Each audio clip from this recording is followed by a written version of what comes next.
സന്നിധാനത്ത് നിന്ന് അഖിൽ പാലോട്ടുമഠം ചേരുന്നു. അഖിൽ, സന്നിധാനത്ത് മകരജ്യോതിക്കുള്ള എല്ലാ ഒരുക്കങ്ങളും, മകരവിളക്കിനുള്ള എല്ലാ ഒരുക്കങ്ങളും തയ്യാറായി കൊണ്ടിരിക്കുകയാണ്. നമ്മൾ രാവിലെ മുതൽ തന്നെ കണ്ടുകൊണ്ടിരിക്കുകയാണ്. ഇപ്പോൾ എങ്ങനെയാണ് ദർശന പുണ്യം തേടി ഭക്തലക്ഷങ്ങൾ എത്തിക്കൊണ്ടിരിക്കുകയാണോ?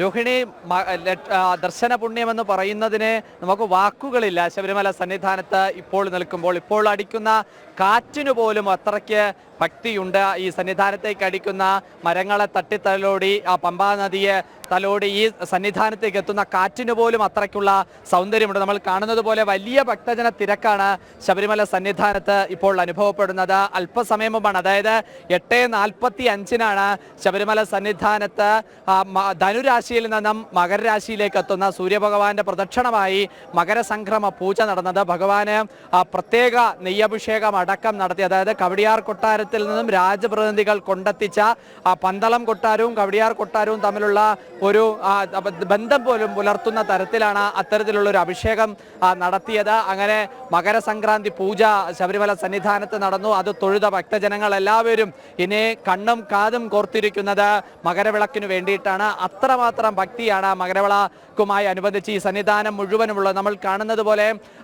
ആദ്യമായിട്ടാണ് ഇത്തവണ ശബരിമല സന്നിധാനത്ത് പ്രകൃതി കൊണ്ട് അണിഞ്ഞൊരുങ്ങി നിൽക്കുന്ന കാഴ്ച നമുക്ക് കാണാൻ സാധിക്കുന്നത്. നമ്മൾ ഇപ്പോൾ ദൃശ്യങ്ങളിൽ കാണുന്നത് പോലെ ഓരോ അയ്യപ്പസ്വാമിയും 18 പടി കയറി അരികിലേക്ക് എത്തുന്ന സമയത്ത് ആ അയ്യപ്പസ്വാമിയെ സ്വീകരിക്കുന്നത് ഭഗവാന്റെ തത്വമായ തത്വമസിയാണ്. ആ തത്വമസി ഗോപുരത്തിന് അവിടെ മുഴുവൻ കുരുത്തോല കൊണ്ട് അലങ്കരിച്ചിരിക്കുന്ന കാഴ്ചയാണ് നമുക്ക് കാണാൻ സാധിക്കുന്നത്. അത്രമാത്രം ഭംഗിയിൽ സൗന്ദര്യത്തിലൊക്കെ ശബരിമല സന്നിധാനം ഒരുങ്ങി നിൽക്കുന്ന കാഴ്ച നമുക്ക് കാണാൻ സാധിക്കുന്നുണ്ട്. കൊടിമര ചുവടും തത്വമസി മണ്ഡപവും എല്ലാം, ബലിമണ്ഡപവും എല്ലാം അത്രമാത്രം ഭംഗിയോടെ നിൽക്കുന്നുണ്ട്. പോലീസ് അയ്യപ്പന്മാർ അതിവേഗമാണ് ശബരിമല സന്നിധാനത്തേക്ക് പോലീസ് അയ്യപ്പന്മാർ ഈ അയ്യപ്പന്മാരെ ഭക്തന്മാരെ കടത്തിവിടുന്നത്. കാരണം നേരത്തെ നമ്മളോട് സംസാരിക്കുമ്പോൾ ദേവസ്വം മന്ത്രി തന്നെ പറഞ്ഞത് ഏകദേശം 1,00,000 അടുത്ത അയ്യപ്പ ഭക്തർ ഇന്നലെ തന്നെ കയറി കഴിഞ്ഞു. ഇന്നലത്തെ കണക്കുകൾ പ്രകാരം 1,17,000 അയ്യപ്പ ഭക്തർ ഇന്നലെ ശബരിമല ദർശനത്തിനായി ശബരിമല സന്നിധിയിലേക്ക് എത്തിയിട്ടുണ്ട്.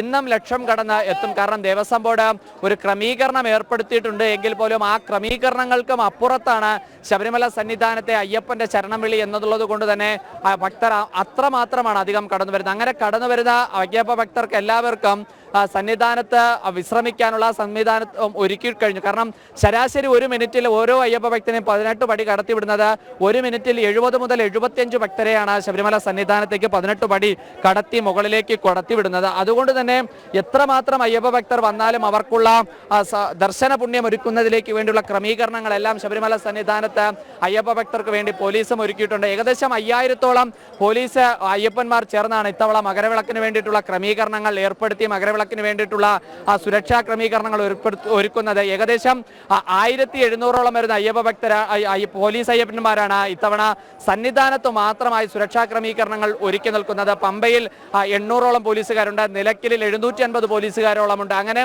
വലിയ പോലീസ് സുരക്ഷ ഇടുക്കിയിലും നിലമേലും നിലയ്ക്കലും അപ്പാച്ചിമേട്ടിലും അങ്ങനെ പല സ്ഥലങ്ങളിലായിട്ടുള്ള സുരക്ഷാ ക്രമീകരണങ്ങൾ ഒരുക്കുന്നുണ്ട്. അല്പസമയത്തിനകം തന്നെ ഇത്തവണത്തെ ദേവസ്വത്തിന്റെ ഹരിവരാസനം പുരസ്കാരം ഒരുക്കുന്നുണ്ടാകും. ആ ഹരിവരാസനം പുരസ്കാരം ഗാനരചയിതാവും പാട്ടുകാരനും സംഗീത സംവിധായകനുമായ കൈതപ്പുറം ദാമോദരൻ നമ്പൂതിരിക്കാണ് ഇത്തവണത്തെ ഹരിവരാസനം പുരസ്കാരം സമർപ്പിക്കുന്നത്. അങ്ങനെ വളരെ ഭക്തി നിർഭരമായ ഭക്തിയുടെ പരകോടിയിലെത്തി നിൽക്കുന്ന നിമിഷമാണ് ശബരിമല സന്നിധാനത്തുള്ളത്. അത് ഓരോ നിമിഷവും ഭക്തർക്കൊപ്പം ലോകമെമ്പാടുമുള്ള അയ്യപ്പ ഭക്തർക്ക് ആ വിശേഷങ്ങൾ പങ്കുവെക്കാൻ നമ്മൾ ജനൻ ടിവിയും സജ്ജമാണ്. വിപുലമായ ക്രമീകരണങ്ങളാണ് നമ്മൾ ഒരുക്കിയിരിക്കുന്നത്. വിപുലമായ സജ്ജമായ പരിണിതപ്രജ്ഞരായിട്ടുള്ള ക്യാമറാമാരുടെയും ടെക്നീഷ്യന്മാരുടെയും ക്യാമറ അസിസ്റ്റന്റുമാരുടെയും ഒക്കെ തന്നെ വലിയ ഒരു വിപുലമായ മാധ്യമ രംഗത്ത് തന്നെ ഏറ്റവും വിപുലമായ ക്രമീകരണങ്ങൾ നമ്മൾ ഒരുക്കിയിട്ടുണ്ട്. അതോടൊപ്പം തന്നെ പരിണിതപ്രജ്ഞരായിട്ടുള്ള നമ്മുടെ ക്യാമറ കണ്ണുകൾ ചലിപ്പിക്കുന്ന നമ്മുടെ മുതിർന്ന ക്യാമറമാർ തന്നെ പൊന്നമ്പലമേട്ടിൽ തെളിയുന്ന ആ ദൃശ്യങ്ങൾ അയ്യപ്പ ഭക്തർക്ക് അരികിലേക്ക് കൊണ്ടുവരാൻ വേണ്ടിയിട്ടുള്ള മുഴുവൻ ക്രമീകരണങ്ങളും ഏർപ്പെടുത്തി കഴിഞ്ഞു. എന്തായാലും ഓരോ നിമിഷവും, കാരണം മകരവിളക്കിനെ സംബന്ധിച്ചിടത്തോളം ഓരോ അയ്യപ്പ ഭക്തന്റെയും ആഗ്രഹമാണ് മകരവിളക്ക് തൊഴുക എന്നുള്ളത്. ഇപ്പോൾ നമ്മളോടൊപ്പം ഒരു മാളികപ്പുറം ചേരുന്നുണ്ട്. അമ്മ ദർശനം നടത്തിയായിരുന്നു? English speaking. Okay. Very good. Very nice. Very good darshan. Very good darshan. Yeah. Okay. Makara Sankranti Puja watching? Yeah. Of course. And we will be here for evening also, that Jyoti will Darshanam. He's from Delhi. Okay. From Delhi. ഡൽഹിയിൽ നിന്നെത്തിയ ആ മാളികപ്പുറമാണ് ഇപ്പോൾ നമ്മളോട് സംസാരിച്ചത്. അങ്ങനെ ഈ രാജ്യത്തിന്റെ വിവിധ അതെ, ഭാഗങ്ങളിൽ അതെ, നിന്നും അയ്യപ്പൻ എന്ന് തീർച്ചയായും പറയുന്ന ആ അഖിലിലേക്ക് എത്താം തത്സമയ വിവരങ്ങളിലേക്ക്.